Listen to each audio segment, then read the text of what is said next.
Hello दोस्तों, नमस्कार, सत श्री अकाल। कृष्णा बघेल पत्रकार की तरफ से 24 कृष्ण न्यूज चैनल में आपका स्वागत है। अगर आप पहली बार आए तो प्लीज चैनल को सब्सक्राइब करें, लाइक करें और कमेंट करें। और हम आपको जनसंपर्क ऐसे ही कराते रहेंगे, लोगों से ऐसे ही रूबरू कराते रहेंगे। और आपको हम अगली न्यूज दिखाने के लिए जा रहे हैं, तो उससे पहले प्लीज चैनल को सब्सक्राइब करें और लाइक मारें। और वीडियो कैसी लगी कमेंट करके बताएं। और आगे चलते हैं, हम आपको अगली न्यूज दिखा रहे हैं। नमन भैया, मैं सिर्फ 10 या 12 मिनट आपसे बात करूंगा, तो सबसे बड़ा हाथ जोड़कर निवेदन है, शांति से मेरी बात को सुने। व्यास गद्दी के चरणों में नमन करता हूं। सूरत के अंदर 3 साल से मुझे बुलाया गया और मैं आ नहीं पाया। क्षमा प्रार्थी हूँ आपसे, मेरा समय खराब चल रहा था। आज आपने बुलाया और सूरत की धरती में मुझे इतना प्यार दिया कि मेरी आंखें नम हो गई। सब युवा साथियों ने बड़े जोश के साथ मेरा स्वागत किया, मान सम्मान रखा। लेकिन युवाओं से इतना निवेदन करना चाहूँगा, आपके जो बुजुर्ग हैं, आपके जो सीनियर हैं, वो आपको सही दशा और दिशा देना चाहते हैं। इस बात को गंभीरता से समझा करो। हमारे माननीय दारा सिंह जी, उदल जी के चाचा जी और हमारे गिरोंगी वाले जी, सिलपई वाले और जितने भी पिंड वाले, माता वाले, जितनों बुजुर्गों ने मेरा सम्मान किया और जितने भी बुजुर्ग यहाँ मंच के नीचे मौजूद हैं और जितने बुजुर्ग आज तक भागवत सुन के गए, उन सब बुजुर्गों के चरणों में गिरिराज पहलवान सिर झुका कर नमन करता है। अब आइए, बात सिर्फ इतनी सी है, हमारी 7 बहनें, 2 हम भाई हैं। तो हमारे पिताजी का बहुत नाम था, उनके साथ हम साइकिल पे जाते थे नौता खाने। तो हर गांव में नौता खाने गिरिराज पहलवान डंडे पे बैठ के जाता था। तो हर लोग मेरे से पूछते थे कि सरदार का लड़का है, सरदार का लड़का है। मैं बोलता था हाँ। तो मैंने पापा से बोला, पापा एक दिन मैं भी इतना नाम करूंगा कि मेरे नाम से आपकी पहचान होगी। गिरिराज पहलवान ने 12 साल रात दिन एक करके समाज के लिए काम किया।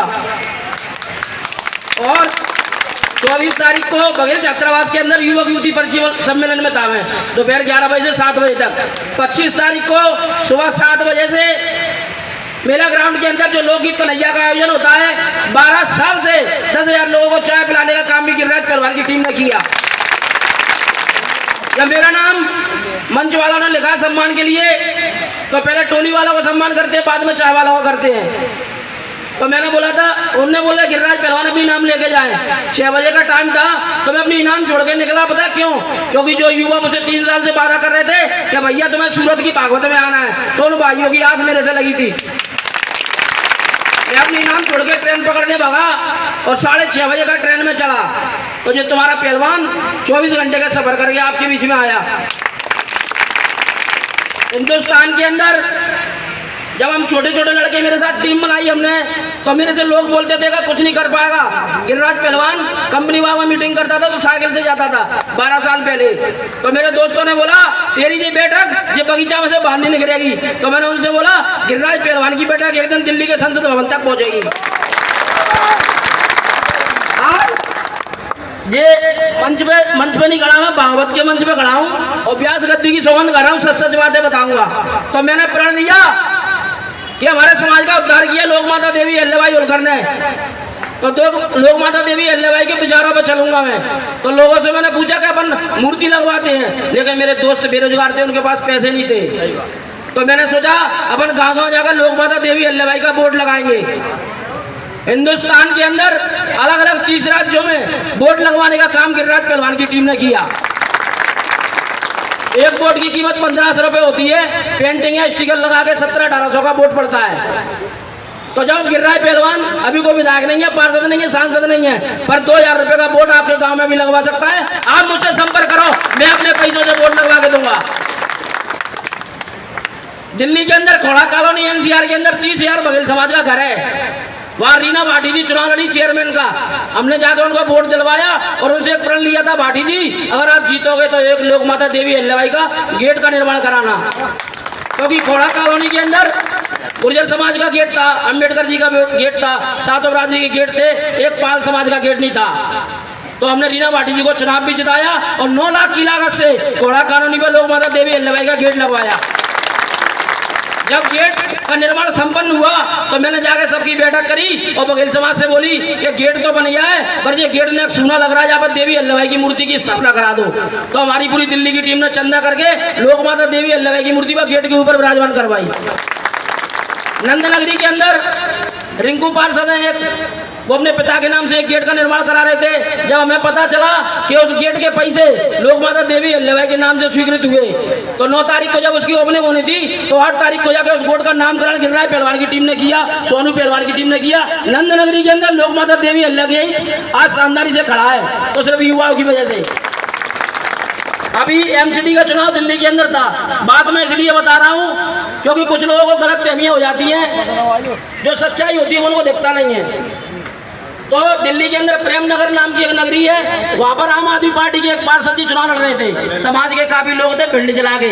तो बिन्ने बोली कि पहलवान जी हम वोट कौन दें, तो मैंने बोली जीतने वाला उम्मीदवार कौन है, उन्होंने बोली आम आदमी पार्टी का। मैंने की बैठक करो, उनको बुलाओ, मैं आता हूँ। तो मैंने उनसे शर्त रखी, मेरे समाज का 1600 वोट है, आपको देंगे तो हम तुम्हें क्या दोगे तुम हमें। बिन्ने की बताओ क्या चाहिए, मैंने कि इस रोड का नाम देवी अहिल्याबाई मार्ग के नाम से होना चाहिए। तो आज 15 दिसंबर को पहले फाइल बन के तैयार हो गई और दिल्ली के प्रेम नगर में उस रोड का मार्ग देवी अहिल्याबाई मार्ग रख दिया गया। तो मैंने सोचा समाज की सेवा करूंगा, समाज का आशीर्वाद मिलेगा, बहुत आशीर्वाद मिला। लेकिन जब गिरिराज पहलवान 18 घंटे 20 घंटे ट्रेनों में खड़े होकर जब किसी प्रोग्राम में जाता है तो आप सब मुझे जोकर बना देते हो, तो मेरी तस्वीरें खींचते हो, मेरे साथ सेल्फी लेते हो। किसी ने ये नहीं सोचा कि गिरिराज पहलवान के दर्द क्यों है। मैं तो ये चाह रहा हूँ एक बाबला गिरिराज मुझे मिल जाए तो 8-10 गिरिराज अलग अलग गाँव से निकले, मेरे समाज का उद्धार है। काम करने के तरीके होते हैं। मैं सूरत के अंदर उदल भैया और हमारा जो टाइगर भाई और अपने मोरिया भाई लखन मोरिया, आज भलाई जिनमें दिमाग नहीं हो, गरम खून के हो, पर समाज पर जब संकट आगो ना तो माँ कसम सबसे पहले जान दे दोनों लड़का देंगे। आज ये तो कसम लेकर जा रहा हूँ। भलाई मेरे भाइयों में दिमाग नहीं हो, पर मेरे भाइयों को पता चल जाता हमारे समाज की डूब रही है, तब हमारे भैया छाती अड़ा देते हैं। तो जो गिरिराज पहलवान की टीम के लोग हैं, मेरे टीम का एक सदस्य कोहिनूर है, इस बात को आप समझो। एक छोटी सी घटना के बारे में मुझे पता चला तो मैं आपको बताना चाहूँगा। बहुत ही अच्छा भागवत आपने किया, स्वादिष्ट व्यंजन सबको खिलाए, पर यार भैया एक दूसरे की चुगली करना छोड़ दो। बस 2 लाइन में समझाऊंगा, बात को समझ जाना कि मत लड़ो आपस में, मत लड़ो आपस में मेरे भाइयों, बिखर जाओगे और दुश्मन बहुत मजबूत है, मर जाओगे मर जाओगे। बरादरी हमारे सबरे भाई ऊपर निकल गए, पर मेरा गढ़िया कौम नीचे रह गया। पता है क्यों? क्योंकि हम एक दूसरे की चुगली करते हैं, गांव गांव में टांग खींचते हैं। दुनिया के 90% लोगों को पता होगा लड़का सही काम कर रहा है, सही दिशा में जा रहा है, समाज को आगे ले जा रहा है, फिर भी 2-4 लोग अपनी बुद्धि का इस्तेमाल करके उनकी टांग खींची लेते हैं चाह कहीं पे भी। तो गिरिराज पहलवान ऐसा आदमी नहीं है कि पीछे के गेट से गायब हो जाए। गिरिराज पहलवान तो समाज के लिए नंबर बिटवाई ताकत रखते है, जीऊंगा तो अपने समाज में और मरूंगा तो अपने समाज में। तो मैं इतना बोलना चाहूंगा, जो भाई राजनीतिक दलों में काम करते हैं उनके लिए भी 2 लाइन कहना चाहूंगा कि बुलबुल के चंगुल में कभी बाज नहीं होते और बुजदिलों के हाथों में कभी राज नहीं होते। आदत पड़ जाए जिस कौम को गुलामी की, उसको अपने घर पे कभी ताज नहीं होते, कभी ताज नहीं होते। तो भाइयों इतना बोलना चाहूंगा, हमने एक सपना देखा था कि हम अपने समाज को एक करेंगे। उस सपने के लिए हम 12 साल से काम कर रहे हैं। कुछ नए भाई हैं जो बहुत अच्छा काम हमारी टीम में कर रहे हैं, हिंदुस्तान में कर रहे हैं। आपके पास गिरिराज भी है, आपके पास शिवम भी है, आपके पास मनोज भी है, आपके पास एस.पी. सिंह बघेल भी है। जब भी समाज का चंदा हो, चाहे वो रैली हो या भागवत हो या प्रोग्राम हो, तो भैया समाज के आदमी है, मुख्य अतिथि बनाकर बड़े हाथ जोड़ के विनती है। जब चंदा समाज का होता है और समाज का आदमी मुख्य अतिथि होता है तो हम जैसे लोगों की उमंग ही और कछु होता है काम करने की। आज जो तुम्हारा प्रोग्राम है, पूरी टीम ने बहुत अच्छा काम किया। जो एक माता जी का ग्रुप है, देवी अहिल्याबाई ग्रुप है और मोरिया जी की टीम है, सबको बहुत बहुत धन्यवाद। सभी बुजुर्गों ने मेरा सम्मान रखा, चाहे मैं सिलपई गांव में गया हो या किसी भी गांव के अंदर गया हो, भागवतों में शुभ कार्यों में मेरा सम्मान करते हैं। तो भैया गिरिराज पहलवान तो तुम्हारा जिंदगी भर रही है। अगर तुम्हारे क्षेत्र में किसी भी समाज का कोई व्यक्ति बीमार हो तो दिल्ली एम्स में, ग्वालियर के सरकारी अस्पताल में ये गिरिराज पहलवान की टीम तुम्हारी मदद आधी रात को करेगी। क्योंकि मैंने इस दुख को भोगा है छोटी सी उम्र में। आपको पता होगा हमारा बेटा अनुराज हमें छोड़ के चला गया, तो 3 साल हम एम्स के अंदर रहे, तो पूरे हिंदुस्तान में कोई नेता मदद करने के लिए नहीं आया था। तो इस बात का बड़ा दुख है। अगर नेता चुनाव लड़ता है तो प्रचार के लिए उसे गिरिराज चाहिए, तब कहाँ चले गए थे जो लोग। जब 70 बार मैंने अपने बच्चे के लिए ब्लड डोनेट करवाया, मैं बार-बार पोस्टर डालता था कि मुझे ब्लड की जरूरत है, तो किसी का जवाब नहीं आता था। तो भाई मैं वो गिरिराज हूँ जिसने सब कुछ हार लिया अपना, और है ना मेरा बच्चा चला गया तो मुझे जिंदगी जीने की चाहत नहीं है। अगर गिर रहा है पहलवान, अगर जिएगा तो अपने समाज के लिए जी रहा है, समाज को आगे बढ़ाने के लिए जी रहा है। तो मेरी इतनी सी बात याद रखो, जब भी मैं किसी प्रोग्राम में जाता हूँ तो अपने युवाओं के लिए 2-4 मिनट बोलता हूँ। तो बस इतना बोलना चाहूँगा सब भाइयों से, गिरिराज बनो, शिवम बनो, मनोज बनो, समाज का नाम करो।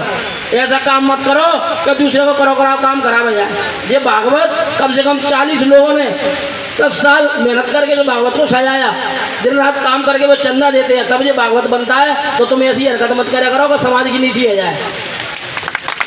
ये भागवत एक सम्मान है तुम्हारे बुजुर्गों का, जो रात दिन मेहनत करते हैं, पैसा कमा के इस भागवत को कराते हैं। तो मैं युवा को सिर्फ इतना बोलना चाहूँगा, जब भी मैं कहीं जाता हूँ प्रोग्राम में, तो मेरा उद्देश्य रहता है कि समाज के लोगों को जागरूक करूँ। जितनी भी है दम, ध्यान से बात को सुनना, जितनी भी है दम सब एक साथ मिलकर लगा दो। कुछ को मैं जगाता हूँ, कुछ को तुम जगा दो, कुछ को तुम जगा दो। तो भाई आने वाले टाइम पे जो तुम्हारे गांव के लोग हैं, जो तुम्हारे बच्चे हैं, जो अच्छा काम कर रहे हैं, उनका मनोबल बढ़ाओ। अगर अपने बच्चे का मनोबल बढ़ाओगे तो आगे चल के वो मनोज गिरिराज शिवम बनेगा। अगर तुमने मनोबल नहीं बढ़ाया तो बच्चे की उमंग वहीं पे खत्म हो जाएंगी। आपके बच्चे के अंदर भी टैलेंट है, सबसे पहले उसे पढ़ाओ, पढ़ लिख के नौकरी लग जाए तो ठीक है, नहीं लग रहा तो घर का काम कराओ। और घर का काम करने के बाद भी नहीं करवा, काम चोरी कर रहा है, तो भैया हमारी टीम में शामिल कर दो, समाज सेवा करेगा, समाज को समर्पित कर दो अपना बेटा। मैं ये बात इसलिए बोल रहा हूँ क्योंकि मैं आज 32 साल का हो गया, मैंने कोई काम नहीं किया, ना अपने पिताजी को 1 रुपये कमा के दिया। मेरे पापा ने बोली बेटा कि तू समाज के काम कर, तेरा कच्चा जो होगा मैं उठाऊंगा। तो धन्य हूँ, मेरे पास ऐसे माँ बाप हैं जिन्होंने अपने एक बेटा गिर रहा है पहलवान सामान को नौचावर कर दिया। और कोई जैसी बनी हुई बात नहीं बोल रहा, दिल से बोल रहा हूँ, कोई भी बीमार हो तो मुझे संपर्क करे, ग्वालियर एम्स के अंदर मैं मदद करूँगा। मैं नहीं आऊँ तो मेरी टीम जरूर आएगी। और बता दूं तुमको, मैं कोई बहुत बड़ा नेता तो उन्हीं तो तुम्हारा काम कर दूंगा, छोटा सा आदमी हूँ, पर कम हो तुम्हारी लड़ाई हो ना तो भैया एक बार तुम याद करना, तुम्हारा खास भाई तो नहीं हूँ पर तुम्हारे बगल में खड़ा जरूर हो जाऊंगा, तुम्हारे पास से आऊँगा। तुम्हारा काम होगा कि नहीं होगा मुझे पता नहीं है, पर मैं अपनी पूरी कोशिश करूंगा कि तुम लोगों का काम कर सकूं। तो भैया समाज को समर्पित हूँ मैं, अपने पाल बघेल समाज के लिए मदद के लिए तैयार हूँ, खासकर बीमार लोगों के लिए। हमने बीमारी को भोगा, अपने बच्चे खोया तो हमें पता है बीमारी क्या होती है। इसलिए जो भी भाई बीमार हो, किसी भी बरादरी का, सातों बरादरी में कोई बीमार हो, हमसे संपर्क करें, हम बाकी मदद करेंगे। जाके बदले में हमें तुमसे कोई वोट नहीं चाहिए, न गिर रहा है पहलवान चुनाव लड़ने। पहलवान तो लाखों लोगों के दिलों पे राज कर रहा है। मेरे तो ऐसे ऐसे भाई है जो रात दिन मुझे कॉल करते हैं, सोने भी नहीं देते। हिंदुस्तान के अंदर इतने प्रोग्राम आ रहा है कि मैं डेट भी नहीं दे पाता। तो बस मैं लास्ट में इतना बोलना चाहूँगा भाइयों कि मंजिल उन्हीं को मिलती है जिनके सपनों में जान होती है, और पंखों से कुछ नहीं होता, हौसलों से उड़ान होती है, हौसलों से उड़ान होती है। अपने मन को कभी कम मत करना। और बस इतना बोलना चाहूँगा, जय मां अहिल्या, जय मल्हार, भारत माता की जय। कोई गलती हुई तो क्षमा करना।